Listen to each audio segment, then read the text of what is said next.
Good morning, everyone. So today I'm back to talk a little bit about the three different ways of getting your message out, and of course there are many. But we've got YouTube, right? Specifically, like we're talking social media, different tools and stuff like that. We've got YouTube, we've got like things like video, like basically video format.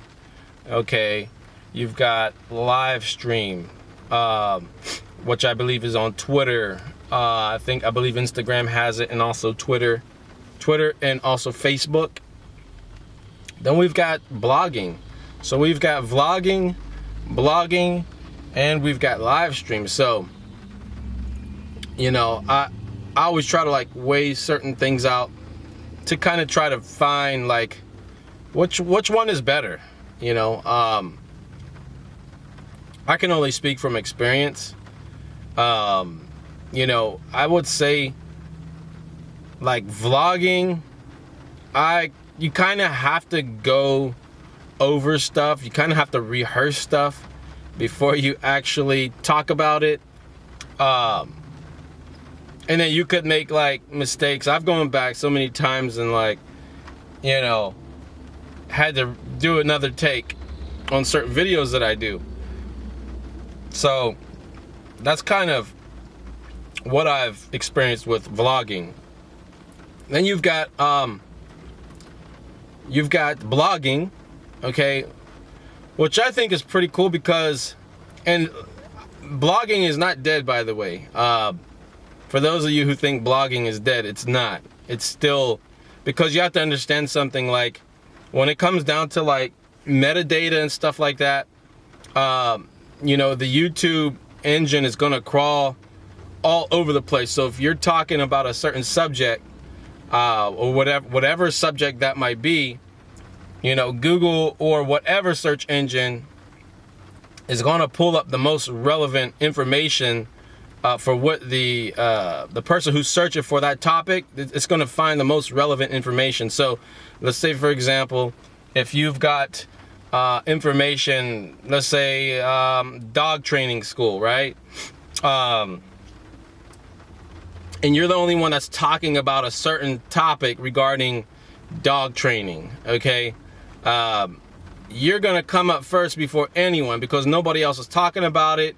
You might have, let's say, 100 people looking exactly for that specific topic, and so the search engines are going to match you up to that specific subject. Okay, so, and like especially the way some of the blogging is now, like it's not like back in the 90s where you talk about a certain subject and then you will be able to like cram a bunch of keywords into a certain keyword search and stuff like that. Like you'll actually get punished by the search engines for doing stuff like that now. So your information has to be completely relevant to what is being searched for. So blogging is still alive. It's really still alive. I think it was a big blogger. This guy used to be like, I think he was like a VP or something like that, or the head of some company. And when the housing market started going down, he turned to blogging. And there was like a crossroads where, the people in this company said, listen, you got to stop this blogging stuff. They didn't understand it. They didn't understand how powerful it was.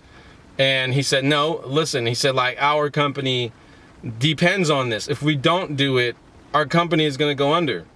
And he continued to do it until he got up to about 300 and something subscribers through blogging. So blogging is still alive.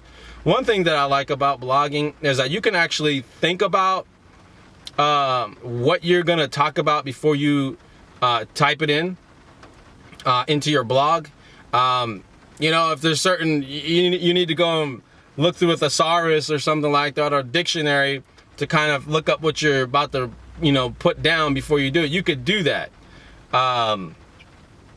So that's why I think blogging is still good. And I find that when there's something that I usually that I want to talk about, I can express it better through a blog. And many people are like that. You know, think about, like, let's say if you send a text message or something like that, like how long your text message might actually be and how much emphasis it might actually have on what it is you're trying to say to that person through a text message versus just saying it through words, right?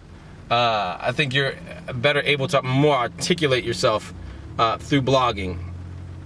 So that's just one thing that I've kind of noticed. And then you've got Livestream. So Livestream, man, it's totally just raw, uncut you. Like, you are like, you know, you can't rehearse it. People are getting like the rawest version of you possible, okay? So, you know, that's one thing about the the live stream, is that people will see your flaws, but at the same time, like I said, you're the most raw version of yourself. So these are just some kind of things, little things that I've kind of noticed, and just a few comparisons that I've, like, this is probably the best comparison that I can give on the 3 different types of social media out there, or different ways of getting your message out. So let me know what you think. What do you think are the differences? Which one is better?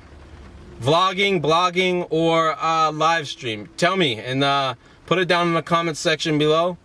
And let's get a little conversation going. So have a good morning, and I will talk to you soon. Bye.